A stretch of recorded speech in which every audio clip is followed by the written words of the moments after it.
یہ ساری چیزیں انٹیگریٹڈ فارم میں موجود ہیں، اور علم کا جو ماخذ ہے وہ اللہ تعالیٰ کی ذات ہے، اور ہمارے جتنے ڈسپلنز ہیں وہ سارے فکر اسلامی کے ساتھ، سیرت طیبہ کے ساتھ، اور اسلام کی جو نظریاتی اساس ہے اس کے ساتھ مربوط ہیں اور جڑے ہوئے ہیں۔ ہمارے ہاں سبجیکٹس کی جو تقسیم ہے وہ تفہیم کے لیے ہے، اس کا ماخذ اور اس کا سورس جو ہے وہ وحی الہی ہے اور عقل ہے۔ وحی کی بنیاد پر ہم نے اپنے عقل و شعور کو استعمال کرنا ہے، اور قیامت تک کے نئے ڈسپلنز اور نئے جو چیلنجز ہیں انسانیت کے لیے، وہ تمام عقل کی بنیاد پر اپنا راستہ تلاش کریں گے، اور اس کے لیے بنیادی جو سورس ہے وہ وحی ہوگی، اور رسول اللہ صلی اللہ علیہ وسلم کے اوپر نازل ہونے والا وہ کلام ہے جو آپ لے کر تشریف لائے، اور قیامت تک وہ رہنمائی دستیاب ہے۔ اسے کسی بھی شکل میں اسٹڈی کیا جائے، اس موضوع کا کوئی بھی عنوان رکھا جائے، وہ فزکس ہو، وہ کیمسٹری ہو، وہ بایولوجی ہو، وہ اسلامیات ہو، وہ مطالعہ پاکستان ہو، وہ تاریخ ہو، وہ سیاست ہو، وہ نفسیات ہو، وہ سماجیات ہو، وہ عمرانیات ہو، کوئی ڈسپلن ایسا نہیں ہے جو سیرت طیبہ کی رہنمائی سے خالی ہو۔ صحیح، بہت شکریہ، بہت ہی اہم نکات آپ نے بیان کیے۔ مفتی اللہ داد شاہد صاحب، یہ بات بڑی اہمیت کی حامل ہے کہ ہم جب سماجی عدل کی بات کرتے ہیں تو کئی بار تو ایسا بھی ہوا کہ مسلمانوں کے سر پر اسلامی حکومت قائم نہیں تھی، لیکن اس کے باوجود ہم نے دیکھا کہ معاشرے وحی کی تعلیمات کی وجہ سے، رسول اللہ صلی اللہ علیہ وسلم کی ہدایت کی وجہ سے، قرآن کی وجہ سے اس یہاں تک پہنچے ہوئے تھے کہ وہ اپنے معاشروں کے اندر یعنی اسلامی حکومت نہ ہونے کے باوجود سماجی عدل قائم رکھتے تھے، اور یہ ایک بڑی بنیادی اور بڑی اہم بات ہے۔ اور جتنے بھی مورخین ہیں اور محققین ہیں انہوں نے یہ بات کہی ہے کہ اسلامی حکومت نہ ہونے کے باوجود قرآن اور سنت کی تعلیمات، یہ ہمارے مساجد ہیں، مدارس ہیں، خانقاہیں ہیں، انہوں نے ایک ایسا نظام قائم کر دیا تھا کہ حکومتیں ہوں یا نہ ہوں، قانون ہو یا نہ ہو، انسان کے اندر سے ایک ایسی چیز برآمد ہوتی تھی کہ وہ معاشرے کے اندر یہ سماجی عدل قائم کرتی تھی۔ لیکن آج ہم یہ دیکھتے ہیں کہ یہ چیزیں مسلم معاشروں کے اندر کمزور ہوتی جا رہی ہیں، تو کیا وجہ سمجھتے ہیں اور حل کیا سمجھتے ہیں؟ بسم اللہ الرحمن الرحیم۔ بہت شکریہ شاہ جی۔ اللہ تعالیٰ کا جیسے ارشاد پاک آپ نے ابتدا میں پڑھا، اعوذ باللہ من الشیطان الرجیم، لقد کان لکم فی رسول اللہ اسوۃ حسنہ۔ اللہ تعالیٰ نے ہمیں جو جینے کا گر دیا ہے نا، اس کی ایک تصویر بتا دی کہ آپ نے ایسے جینا ہے صحیح، جیسے سرکار جیتے ہیں، واہ، آپ نے ایسے بولنا ہے جیسے سرکار بولتے ہیں، آپ نے اپنے راہ و رسم اسی طرح رکھنے ہیں جیسے سرکار رکھتے ہیں، آپ نے رشتہ داریاں اسی طرح جوڑنی ہے جیسے سرکار جوڑتے ہیں، آپ نے عالمی سلاطین جو دیگر قوموں کے بادشاہ ہیں ان کے ساتھ روابط بھی ایسے رکھنے ہیں جیسے سرکار رکھنے ہیں۔ تو جب آپ فرما رہے ہیں کہ پہلے اسلامی حکومتیں قائم نہیں تھیں، لیکن اسلامی حکومتوں کے قائم ہونے کے باوجود ہم زبوں حالی کا شکار ہیں، اور وہاں اسلامی حکومت نہیں تھی، وہ ہمیشہ اعلیٰ سفروں کے راہی تھے۔ اس کی بنیادی وجہ تھی کہ جو اس قوم کی باغ ڈور سنبھال رہے تھے اس ٹائم، وہ نمونہ رسول تھے۔ وہ اپنے آپ کو ایسے بولتے نہیں تھے جیسے ہم نیک دکھنے کی تو کوشش کر رہے ہوتے ہیں لیکن نیک بننے کی نہیں کر رہے ہوتے، سیرت کی گفتگو تو کر رہے ہوتے ہیں لیکن سیرت کا عملی نمونہ نہیں ہوتے تھے۔ سرکار دو عالم صلی اللہ علیہ وسلم نے جیسے بتایا تھا وہ ویسے ہی کرتے تھے۔ اب اس کی ایک میں مثال دیتا ہوں۔ سرکار دو عالم صلی اللہ علیہ وسلم کی مجلس میں ایک صحابی بیٹھا تھا، حضرت عبداللہ رضی اللہ تعالیٰ عنہ ابن عمر۔ صحیح، وہ کہتے ہیں کہ میں بیٹھے بیٹھے اٹھ کے چلا گیا مجلس سے، تھوڑی دیر کے بعد پھر آیا تو سرکار دو عالم صلی اللہ علیہ وسلم سب کو ایسے نگاہ سے دیکھتے تھے، ایسے ایسے۔ جب میری طرف آنکھ آتی تھی تو آپ آنکھ چرا لیتے تھے۔ تو میں نے کہا تھوڑی دیر پہلے تو آپ صلی اللہ علیہ وسلم اپنی پوری محبت مجھے آنکھوں کے ذریعے عطا فرما رہے تھے کہ اب کیا ہے؟ سردی کا موسم تھا۔ وہ کہتے ہیں کہ اب میں جب گھر گیا تھا میں ایک چادر پہن کے آیا تھا، لگتا ہے کہ اسی چادر میں کوئی گڑبڑ ہے۔ پھر اٹھے وہ اور اٹھ کے گئے، اس چادر کو گھر تندور کے اندر ڈال کے واپس آئے، پھر آ کے مجلس میں بیٹھ گئے۔ وہاں بتانا نہیں پڑتا تھا یہ کام کرو، محبوب کے تیور جو آپ صلی اللہ علیہ وسلم کے غلام تھے وہ سمجھتے تھے۔ تو اس کے بعد سرکار دو عالم صلی اللہ علیہ وسلم جیسے ہی دیکھا تو بڑی محبت کے ساتھ دیکھا، تو اور ساتھ یہ ارشاد بھی فرمایا کہ عبداللہ وہ چادر کدھر ہے؟ بولتے یا رسول اللہ وہ چادر تو میں تندور میں پھینک کے آیا ہوں۔ بولتے کیوں؟ بولتے یا رسول اللہ جو آپ کو اچھی نہیں لگتی وہ یہاں رہے کیوں؟ تو سرکار نے فرمایا کہ وہ عورتوں والا رنگ تھا تو اپنی بیگم کو دے دیتا۔ اب جو ایسی جماعت ہو جو تیور سمجھ رہی ہو آپ صلی اللہ علیہ وسلم کے مزاج شناس ہو، اور اس کے بعد آپ تابعین کے دور کو دیکھ لیں، تبع تابعین کے دور کو دیکھ لیں، پھر سلف صالحین جو ہمارے ایک گزرے ہیں آپ ان کے دور کو دیکھ لیں، سب کی سب جو نمونہ حیات تھا ہر لحاظ میں، فیصلے کے لحاظ سے، عدل کے لحاظ سے، یتیموں کے اوپر دست شفقت رکھنے کے لحاظ سے، اڑوس پڑوس کے لحاظ سے، ہر لحاظ سے نمونہ حضور نبی کریم صلی اللہ علیہ وسلم کی ذات تھی۔ اب مسئلہ یہ ہے کہ ہمارا نمونہ تبدیل ہو گیا ہے، ہم جینا نہیں چاہتے اس طرح، مرنا چاہتے ہیں، جیسے غلامی رسول میں موت ہمیں قبول ہے لیکن زندگی قبول نہیں ہے۔ حالانکہ یہ تو اسلام ہمیں زندگی سکھانے ہے نا بھائی، تمہیں زندگی ایسے جینی چاہیے، لقد کان لکم فی رسول اللہ اسوۃ حسنہ، جیسے سرکار جی رہے ہیں، بے ترتیبی زندگی کو ترتیب دینی ہے آپ نے۔ اب مرنا تو ہم بالکل عین اسلام کے تحت چاہتے ہیں لیکن جینا نہیں چاہتے۔ جس دن اس ملت نے دنیا کے کسی بھی، چاہے وہ مسلم ہو یا غیر مسلم ہو، جس دن بھی اس انسانیت نے سرکار دو عالم صلی اللہ علیہ وسلم کو اپنا آئیڈیل بنا لیا تو اسی دن کامیاب ہو گئے۔ وہ بادشاہ بھی ہو سکتا ہے، وہ قاضی وقت بھی ہو سکتا ہے، وہ سپہ سالار بھی ہو سکتا ہے۔ اب سرکار دو عالم صلی اللہ علیہ وسلم کی جس جیسے جیسے ڈاکٹر صاحب کہہ رہے تھے، ایز اے قاضی مثال دیں گے تو وہ نور علی نور ہوگی، ایز اے سپہ سالار دیکھیں گے وہ بھی نور علی نور ہوگا، ایز اے شوہر دیکھیں گے، جس لحاظ سے دیکھیں گے۔ تو سرکار دو عالم صلی اللہ علیہ وسلم کی ذات کے ساتھ جس دن انسان جڑ گئے اسی دن کامیابی ہوگی۔ اور اس میں کمال یہ ہے اور اعجاز یہ ہے کہ عموماً جو قانون بنائے جاتے ہیں وہ پورے ملک کے لیے، اکثریت کے لیے بنائے جاتے ہیں۔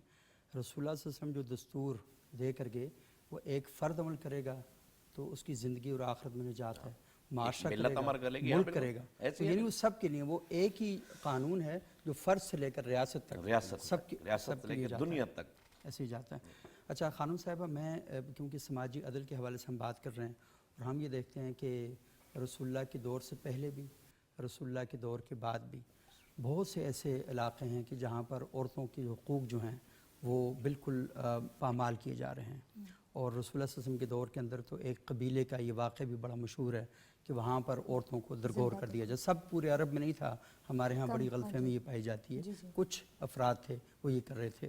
لیکن یہ بات بڑی اہم ہے کہ آج بھی ہم دیکھ رہے ہیں کہ ایسے ممالک ہیں اسلام کا نام لے کر خواتین کی تعلیم پر پابندیاں لگا رہے ہیں۔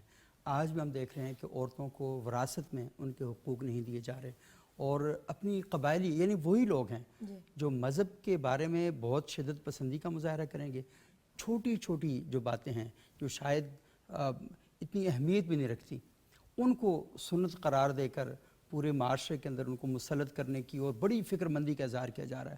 اور وہاں پر اللہ کے رسول کا کھلم کھلا جو حکم ہے اور قرآن جس کے بارے میں کہتا ہے وراثت میں حصہ دینے کا، وہاں پر ہم پامالی کر رہے ہوتے ہیں۔ تو تھوڑا سا یہ بتائیے گا کہ بدلہ کیا پھر؟ اعوذ باللہ من الشیطان الرجیم، بسم اللہ الرحمن الرحیم۔ سبق صاحب بہت خوبصورت سوال ہے آپ کا۔ میں سوچ رہی تھی کہ میرے پہ کون سا ایسا سوال آئے گا، اور وہ میرا پسندیدہ آپ نے ایک سوال کیا کہ دور جاہلیت میں ایک خاتون کا کوئی مقام نہیں تھا، چاہے اس کو زندہ درگور کیا جاتا ہے یا نہیں، عزت کی نگاہ سے نہیں دیکھا جاتا تھا نا۔ یہ بھی تھا، رسول خدا صلی اللہ علیہ وسلم کو خود طعنہ و تشنے سے سرشار کیا جاتا تھا کہ رسول اللہ کی اولاد نہیں ہے اور بیٹی ہو گئی، اب نسل کیسے چلے گی۔ لیکن اللہ رب العزت کا کتنا خوبصورت پلان ہے۔ کاش اگر ہم خاتون کا مقام اگر دیکھنا چاہیں معاشرے میں تو رسول صلی اللہ علیہ وسلم کی زندگی میں دیکھیں، صحیح، کہ ایک ایسا دور جاہلیت جہاں پر عورت کچھ ہے ہی نہیں، حالانکہ عورت سب کچھ ہے، جو ایک پورا معاشرہ تشکیل دیتی ہے، جو جنم دیتی ہے ایک مرد کو، اسی کو کچھ سمجھا نہیں جا رہا۔ لیکن پروردگار عالم کیا بنا کر بھیج رہا ہے خاتون کو؟ کوثر بنا کر بھیج رہا ہے۔ واہ، ہاں، اے رسول خدا، اے میرے حبیب، اے میرے طٰہٰ، میرے یاسین، آپ کیوں پریشان ہوتے ہیں؟ اِنَّا أَعْطَيْنَاكَ الْكَوْثَرَ، ہم آپ کو ایک ایسا خیر کثیر عطا کریں گے کہ جو دنیا والوں کو دکھائی دے گا۔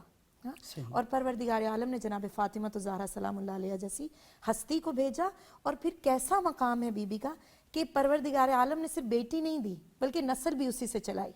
آپ قرآن کی آیت دیکھیں، سورہ آیت مباہلہ جو ہے، ندعو ابناءنا و ابناءکم وانفسنا وانفسکم، نجران کے ساتھ جب مباہلہ ہوا تو کیا کہا گیا کہ اے رسول خدا، اگر آپ سچے ہیں تو کل اپنے بیٹوں کو لائیے، ہم اپنے نفسوں کو لائیں گے، ٹھیک ہے؟ تو رسول خدا کس کو لے کر گئے؟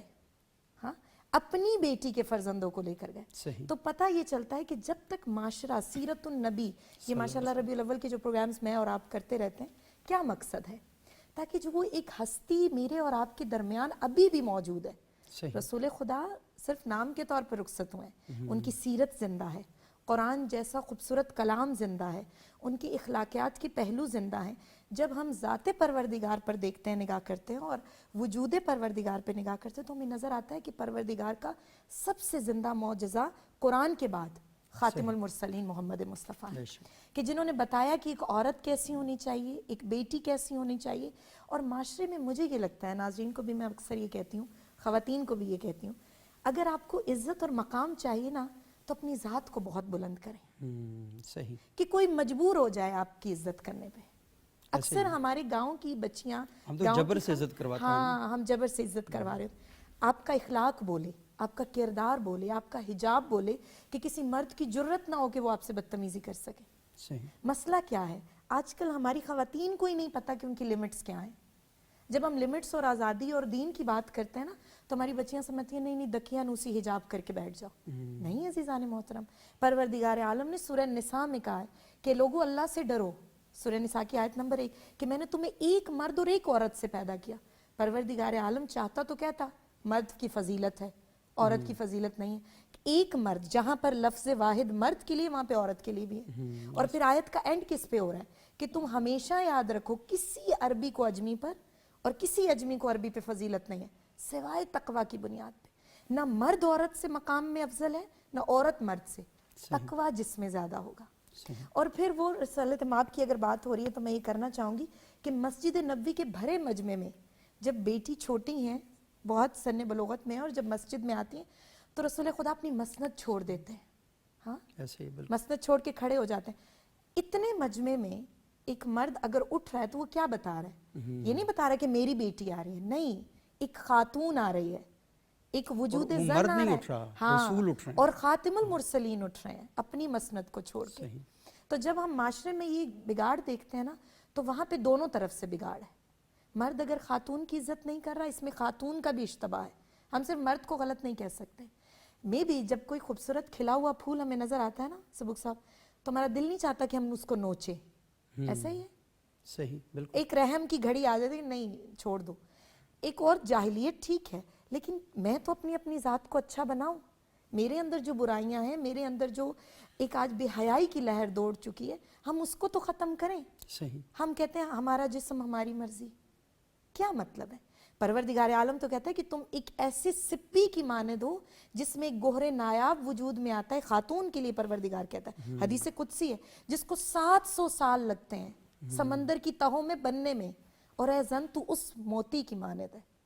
سیرت النبی پہ میں اور آپ شاید تب تک عمل نہیں کر پائیں گے جب تک ہمیں وہ فرد درست نظر نہ آئے. صحیح. کہ مجھے کس کے لیے لڑنا ہے. جب ہم عورت کے حقوق کے لیے نکلتے ہیں نا باہر، تو ہمیں وہ خواتین نظر نہیں آتی کہ جس کے لیے ہمیں لڑنا چاہیے. لوگ 10 باتیں سناتے ہیں کہ تم کس کے حقوق میں لڑ رہے ہو. یہ خاتون کہ جو اپنے وجود کو ہی نہیں ڈھانپ سکتی، ہاں، اپنے وجود کو پامال کرنے کے لیے خود راستے کھول رہی.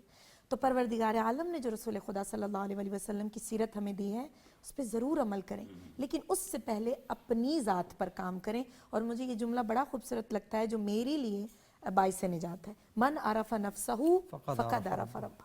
تم اپنے نفس کو پہچانو تاکہ تمہیں رب کی شناخت ہو سکے. بہت شکریہ. اور بہت ہی اہم نکات آپ نے بیان کیا، اور جو رسول اللہ صلی اللہ علیہ وسلم کے ارشاد مبارک آپ نے ذکر کیا کہ کسی عربی کو اجمی پر اور کسی اجمی کو عربی پر کوئی فضیلت نہیں. صرف ایک ہی نقطہ ہے، وہ کیا ہے کہ تقوی کی بنیاد پر حاصل ہوگا.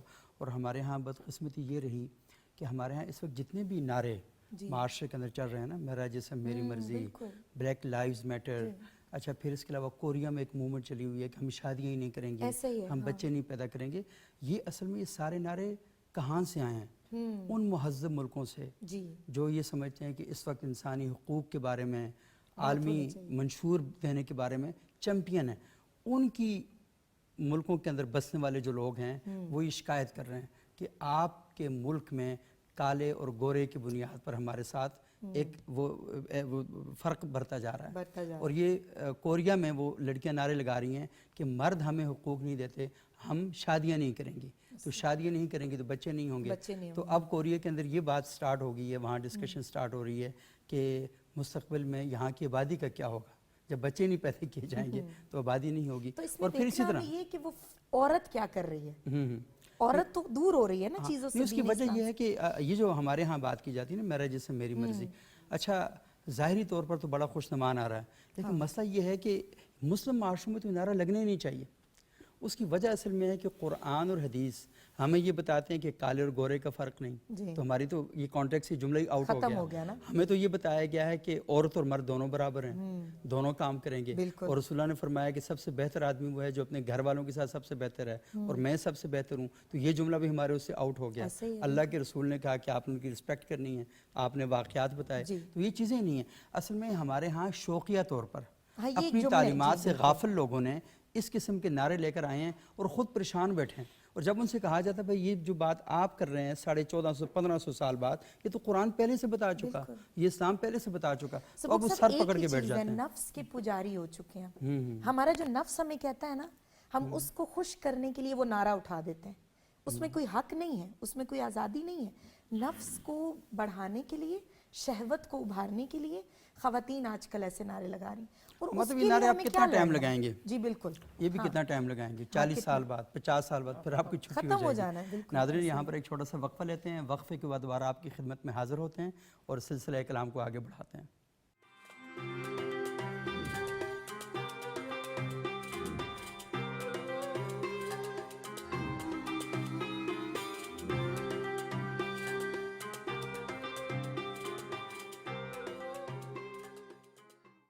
ناظرین وقفے کے بعد ایک بار پھر پروگرام ابتدا میں خوش آمدید. آج ہم گفتگو کر رہے ہیں اللہ کے رسول کی سیرت کیا ہے اور اس کی روشنی میں ہم اپنے معاشروں کے اندر, اپنے سماج میں عدل کا نظام کیسے قائم کر سکتے ہیں. اور ہمارے پینلسٹ بہت ہی زبردست گفتگو کر رہے ہیں.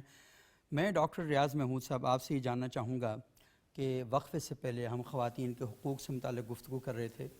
یہ جو ہمارے معاشروں کے اندر محروم طبقات ہیں اور یہ جو مارجنلائز کمیونٹیز ہیں, ہم جنہیں مائنارٹیز کہتے ہیں, یہ جو طبقات ہیں یہاں پہ, تو ان کے بھی تو کچھ حقوق ہیں نا.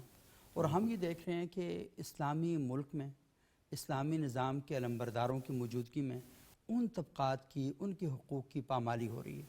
تو مجھے تھوڑا سا بتائیں کہ اللہ کے رسول صلی اللہ علیہ وسلم کی کیا تعلیمات ہیں یہ جو مارجنلائز کمیونٹیز ہیں ان کے بارے میں؟ بہت اہم سوال ہے اور آج کے دور میں اس کی بہت زیادہ اہمیت ہے کہ اس کو سمجھا جائے اور ہم پاکستانی سماج کو ایک ایسا سماج بنائیں جو رسول اللہ صلی اللہ علیہ وسلم کی سیرت طیبہ سے ہم آہنگ ہو.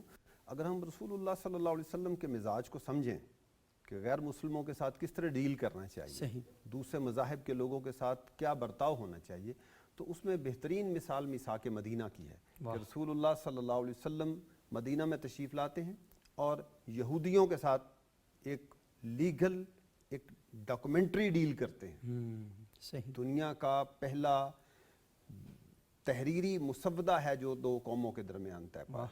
اب آپ صلح حدیبیہ پہ آ جائیں. صلح حدیبیہ میں جو امن کی ضمانت لی جا رہی ہے دونوں اقوام سے, وہ ایک فریق مسلمان ہے اور دوسرا فریق مشرک ہے. جو خطوط لکھے جا رہے ہیں رسول اللہ صلی اللہ علیہ وسلم کی طرف سے, وہ خطوط پیغمبر آخر الزمان لکھ رہے ہیں اور لکھے جا رہے ہیں ان شخصیات کو جو حالت کفر میں ہیں, جو آپ کی رسالت و نبوت پہ ابھی ایمان نہیں لائے. نبی صلی اللہ علیہ وسلم نے اپنی ذاتی زندگی میں اگر ہم دیکھیں تو وہاں بھی سماجی میدان میں اس بات کی تفریق نہیں کی کہ میں کیسے معاملات کو ڈیل کروں گا. آپ نے غیر مسلموں کے ساتھ تجارتی تعلقات قائم کیے. رسول اللہ صلی اللہ علیہ وسلم کا جب وصال مبارک ہوا, اس وقت حجرہ عائشہ میں جو واحد چراغ جل رہا تھا وہ ایک ہمسائے یہودی کے گھر سے عاریت کے طور پہ لائے ہوئے تیل سے جل رہا تھا. اچھا, نبی صلی اللہ علیہ وسلم نے سماجی زندگی میں کبھی اس بات کا فرق نہیں کیا کہ یہ سماجی دائرہ اور ہے اور مذہبی دائرہ. مذہب اور سماج فلی انٹیگریٹڈ ہیں. صحیح. مذہب کا وہ مفہوم ہی نہیں ہے جو آج ہمارے ہاں رائج ہو چکا. مذہب تو رحمت سکھاتا ہے, مذہب تو عدل سکھاتا ہے، مذہب تو اعتدال سکھاتا ہے، مذہب تو انسان دوستی اور انسانیت کا احترام سکھاتا ہے۔ رسول اللہ صلی اللہ علیہ وسلم کے پاس ایک مسیحی ڈاکٹر آیا، ایک طبیب آیا کہ میں مدینہ کے لوگوں کا علاج کرنا چاہتا ہوں، میں پروفیشنلی ڈاکٹر ہوں۔ رسول اللہ صلی اللہ علیہ وسلم نے اسے اجازت دی کہ آپ مدینہ کے لوگوں کا علاج کریں، آپ نے تو اسے منع نہیں کیا۔ مطلب اللہ کے رسول نے اس معاشرے کے اندر لوگوں کو آپس میں اکٹھا بھی کیا اکٹھا اور کیا، سماجی سطح پر سماجی دائرے میں ان کو ذرا بہتر بنایا۔ ساتھ لے کے چلے۔ آپ سفر ہجرت کو دیکھیں، صحیح رسول اللہ صلی اللہ علیہ وسلم نے جن لوگوں سے سفر ہجرت میں مدد لی، صحیح وہ جو ہے اس میں مسلمان تو نہیں تھے مدد لینے والے۔ حضرت ابوبکر صدیق رضی اللہ تعالیٰ عنہ تو مسلمان تھے اور اول مسلمان تھے، لیکن جن لوگوں سے آپ نے گائیڈ لائن لی، جن لوگوں سے راستے میں ملاقات کی، معبد نے بڑی رسول اللہ صلی اللہ علیہ وسلم کی خدمت کی، اور آپ نے جو سراپا بیان کیا وہ سیرت نگاری کا شاہکار ہے، ماسٹر پیس ہے، لیکن اور مسلمان نہیں تھیں، وہ مسلمان نہیں تھی اس وقت۔ شمائل میں سب سے پہلی روایت معبد سے، معبد سے ہے۔ ہم آج تک سیرت اور سراپا پاک کو وہاں سے سمجھتے ہیں۔ صحیح نبی صلی اللہ علیہ وسلم کا حلیہ مبارک جس شخصیت نے پہلی دفعہ بیان کیا وہ غیر مسلمان نہیں تھی، اور یہ بھی کہا جا سکتا ہے کہ وہ انتہائی دیانتدار تھی، انتہائی کہ دیانتدار جو کچھ انہوں نے بیان کیا آج تک ہماری تاریخی کتابوں میں۔ میں مفتی صاحب سے ایک چھوٹی سی بات کروں گا، پھر اس کے بعد میں دوبارہ آپ کی طرف آتا ہوں۔ مفتی صاحب مجھے یہ بتائیے گا کہ ہم جس سوسائٹی کے اندر رہ رہے ہیں، ہم یہ دیکھ رہے ہیں کہ پاکستان کو بعض اوقات ہم ذرا بہت مایوسی کے ساتھ ذکر کرتے ہیں، لیکن اللہ کا لاکھ لاکھ شکر ہے کہ یہ ملک غریب ہونے کے باوجود دنیا میں جو بڑے ممالک ہیں چیریٹی کے حوالے سے پاکستان کا شمار ان ملکوں میں ہوتا ہے۔ دنیا کی سب سے بڑی فری ایمبولینس سروس اس ملک میں چل رہی ہے۔ اچھا، اس کے علاوہ یتیم بچوں کے لیے بہت بڑے ادارے یہاں پر موجود ہیں۔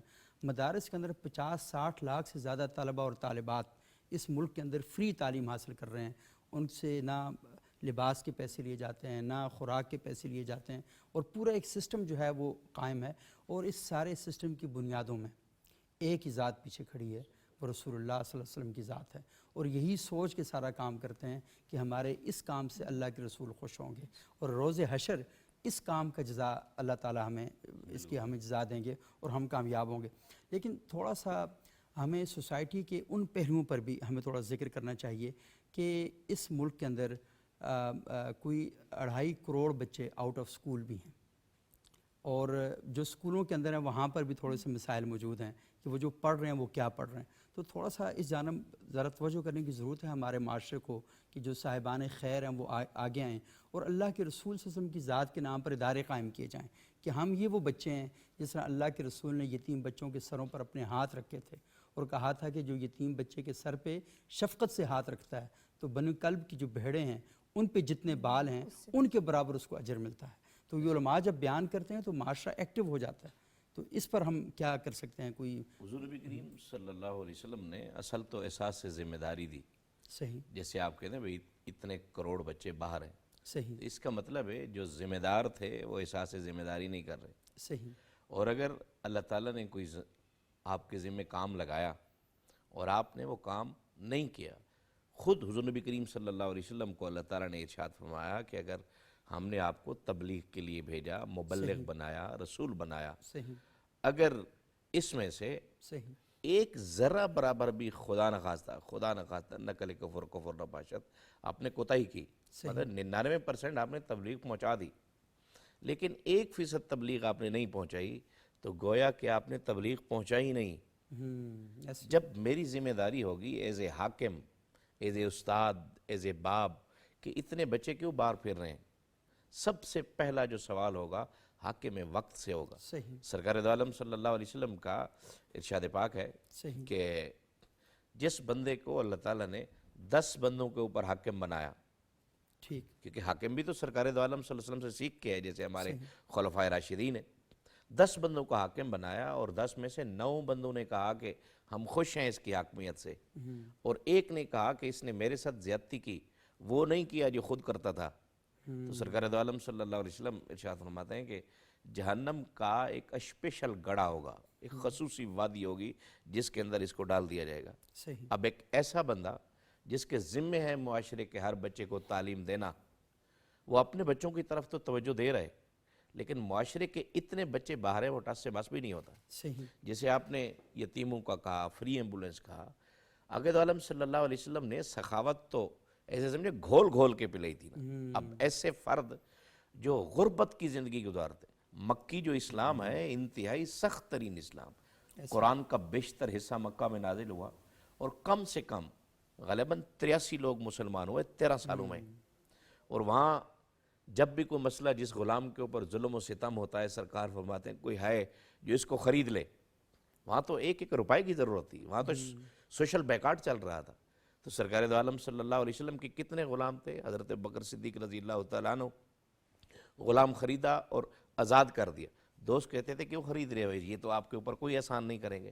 بولتے حبیب کہہ رہے ہیں تو پھر خریدنا بھی ہے. اس لیے کہ ہم نے تو زندگی اب اپنی مرضیوں کے مطابق نہیں جینی، جو یہاں سے لاہ عمل آئے گا ویسے جین، بولیں گے بھی ویسے، کریں گے بھی ویسے. تو سخاوت تو اس قوم کے اندر کوٹ کوٹ کے بھری ہوئی ہے. سرکار کا پھر ایک اور ارشاد پاک، سخی ہو اگرچہ فاسق فاجر ہو پھر بھی وہ اللہ کا دوست ہوتا ہے.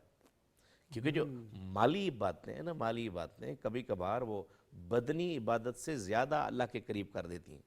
جو غریب اصحاب کرام تھے، لوگ تو وہاں اعلان ایسے نہیں ہوتا تھا جیسے ہم لوگ چندے کا اعلان کرتے ہیں. لوگ مفتی صاحب یہ نہ ہو تصور کو لے کر یہ جو ڈاکو ہیں وہ کہیں کہ ہم سخاوت بھی کرتے ہیں اور ساتھ یہ نہ ہو کہ وہ سے اپنی نتائج برآمد کرنا شروع کر دیں. لیکن سیرت طیبہ کا کچھ نہ کچھ پہلو تو ہو نا. فسق اور فجور میں کیا چیزیں آتی ہیں کہ مثال کو کوئی نماز نہیں پڑھتا مطلب یا فرائض تھوڑا سا کو نہیں چھوڑ رہا ہو، مطلب فسق و فجور سے مطلب ہے حالانکہ یہ نا کہ وہ عوامی حقوق پر ڈاکے مار رہا ہو تو وہ وہ اس میں شامل نہیں ہوتا. نا مطلب ہے کہ فرائض نہ چھوڑتا ہو. اب ڈاکہ مارنا فرض تو نہیں ہے. ایک سکول میں ٹیچر ہے، وہ سکول میں جائے ہی نہیں اور جائے نہیں رہا، پیسے دے دیتا ہوں. اس نے بھائی جان آگے رکھا ہوتا ہے بندہ، وہ اس کی حاضری لگا رہا ہوتا ہے. یہ فراڈ ایسا بندہ نہیں بخشا جائے گا. نا کیسے وہ تو احساس ذمہ داری نہیں. جیسے میں نے آپ کو پہلی روایت سنائی کہ اگر 1% بھی آپ نے احساس ذمہ داری کے اندر کوتاہی کی، بادس خدا بزرگ تو قصہ مختصر.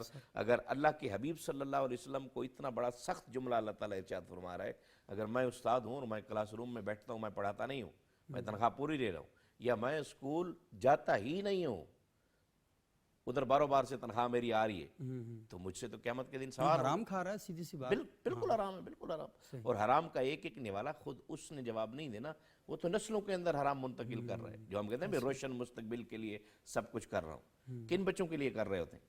جن بچوں کو اللہ نے پیدا کیا، روزی اللہ تعالیٰ دے گا. تاریخوں کا سامان کر کے وہ روشن مستقبل کی باتیں کر رہا ہے. روشن مستقبل کے لیے جا رہے ہیں. ایسے ہی نا کہ وہ کیا نفرتوں کے چراغ چلا کر محبتوں کی کتاب لکھنا، یہ تو وہ والی بات ہوگی. ایسا ہی ہے. تو بہت شکریہ صاحب، بڑی اہم بات آپ نے کی. اچھا خانم صاحبہ، میں تھوڑا سا آپ سے جاننا چاہوں گا کہ یہ جو ہم بات کر رہے ہیں کہ جو ہمارے محروم طبقات ہیں ہمارے معاشرے کے اندر، تو بنیادی بات یہ ہے کہ قرآن و سنت کے اندر تو تعلیمات موجود ہیں. ہمارے ہاں منبر و محراب کے ذریعے بھی ربیع الاول کے ماہ مبارک میں اور باقی بھی پورا سال علماء جب بھی گفتگو کرتے ہیں تو اس طرح کی چیزیں بیان کرتے ہیں. لیکن ایک جو ایشو مجھے دکھائی دیتا ہے وہ یہ ہے کہ وہ عصر حاضر کو اور رسول اللہ کی تعلیمات کو، ان کو کہیں آپس میں ان کی تطبیق نہیں کر پاتے یا ان کو مکس کر کے بیان نہیں کر پاتے، تو لوگوں کو سمجھ نہیں آتی. یعنی روزانہ اخبار کے اندر یہ واقعات آتے ہیں، پسند کی شادی کرنے پر لڑکی کو قتل کر دیا، چولہا جلا کر بہو کو مار دیا، اس طرح کے واقعات ہمارے سامنے آتے ہیں. لیکن ہم ان واقعات کو صرف نظر کرتے ہوئے آگے گزر جاتے ہیں. تو ہمیں چاہیے کہ اس واقعے کو اپنے کلاس روم کا موضوع بنائیں، ٹی وی چینل اس کو اپنے پروگرام کا موضوع بنائیں، علماء اس کو منبر و محراب جمعے کے روز خطبے کا موضوع بنائیں. اگر آپ یہ نہیں بنائیں گے تو پھر اس کا مطلب ہے کہ آپ وہ یہ ہے کہ عمل سے فارغ ہوا مسلمان بنا کے تقدیر کا بہانہ، تو یہ بڑی صورتحال ہم کریں گے. تو یہ تھوڑا سا بتائیں کہ منبر و محراب کو کیا رسپانسبلٹی کرنی چاہیے؟ سبق صاحب، منبر و محراب کی نا سب سے پہلی جو ایک رسپانسبلٹی ہے خوف پروردگار.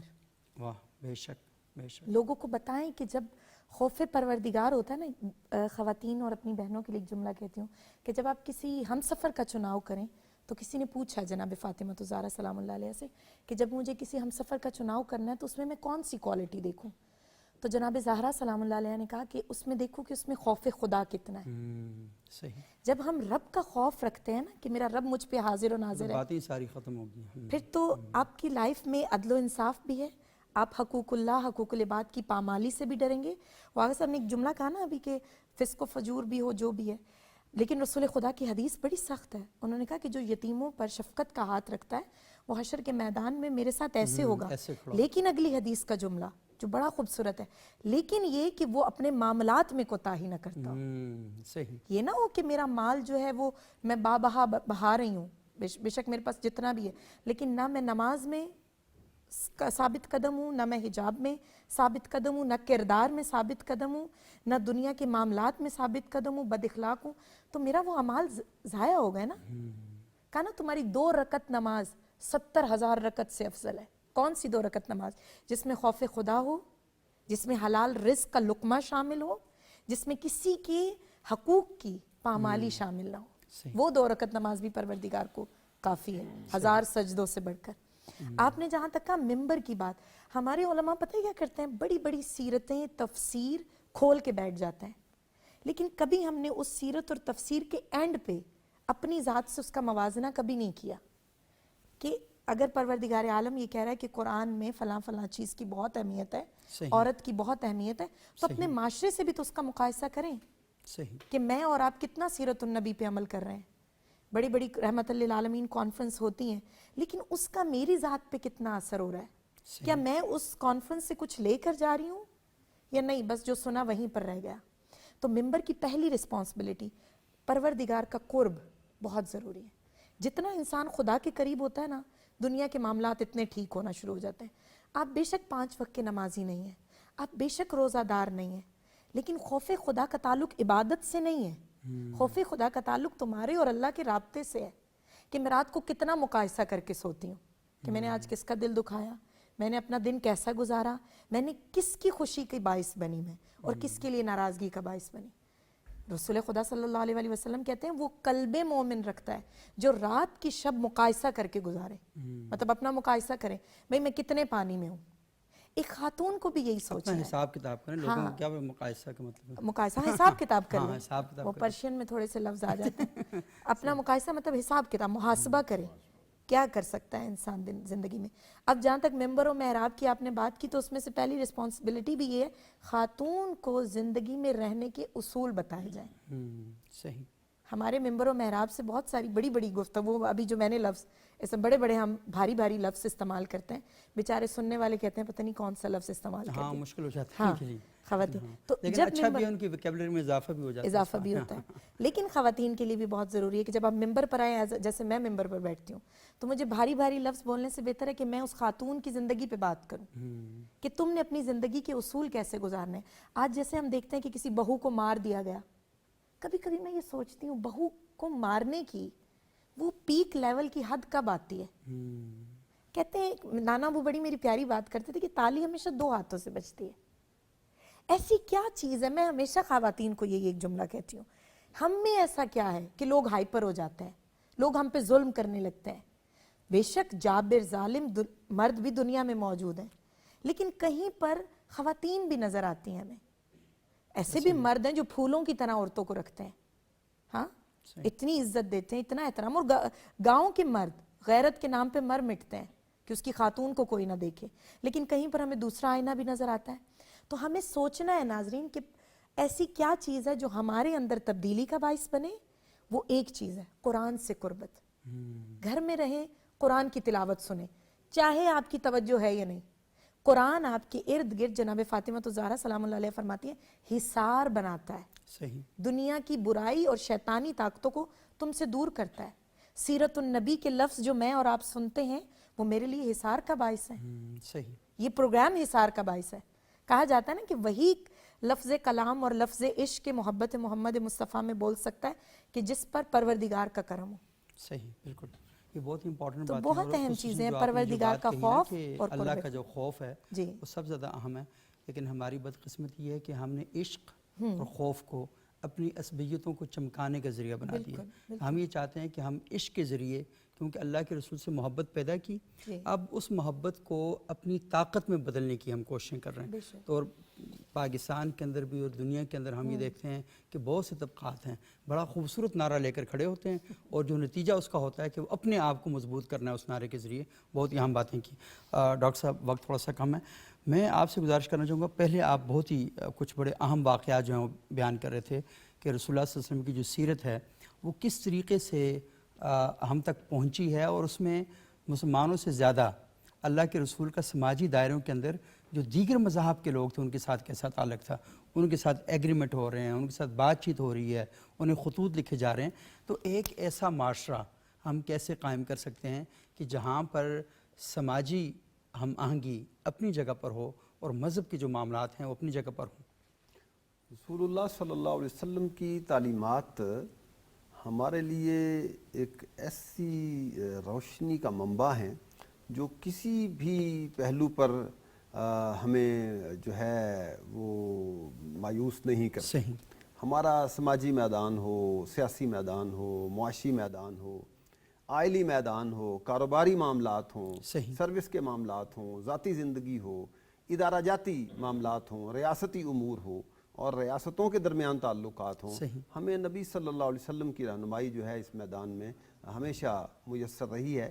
اس کی بے شمار مثالیں دی جا سکتی ہیں، عہد خلافت راشدہ سے، عہد بنو امیہ سے، بنو عباس سے. ہر دور میں مختلف طبقہ فکر کو مسلمانوں نے اپنے ساتھ رکھا ہے. اس کی مثال آپ سمجھیں کہ عہد بنو امیہ میں جو لوگ سرو کر رہے تھے اسلامک اسٹیٹ کو وہ سارے مسلمان نہیں تھے. اس سے پیچھے دیکھیں عمر فاروق نے جب ایران فتح کیا تو ایران کے سارے لوگ مسلمان تو نہیں ہو گئے تھے. آپ نے وہاں سے لوگوں کو بلایا اور وہاں کا نظام اراضی اڈاپٹ کیا، اور صرف سسٹم اڈاپٹ نہیں کیا بلکہ وہاں سے ماہرین بھی بلائے. صحیح. بنو عباس میں دیکھیں جو بیت الحکمت کا ادارہ ڈیولپ ہوا، جس میں ٹرانسلیشن کا ایک سیکٹر سامنے آیا اور مختلف علوم کو عربی میں ٹرانسلیٹ کیا گیا، تو وہ جو عربی میں ٹرانسلیشن کرنے والے لوگ تھے، ہندی سے ٹرانسلیشن کر رہے تھے، فرانچ سے ٹرانسلیشن کر رہے تھے، انگلش سے ٹرانسلیشن کر رہے تھے، لیٹن سے ٹرانسلیشن کر رہے تھے، اور یہاں ہندی مقامی زبانوں سے ٹرانسلیشن کر رہے تھے، ان کی اکثریت جو ہے وہ غیر مسلموں پر مشتمل تھی. بیت الحکمت کے پہلے 5 پرنسپل جو ہیں وہ کرسچن رہے ہیں. صحیح.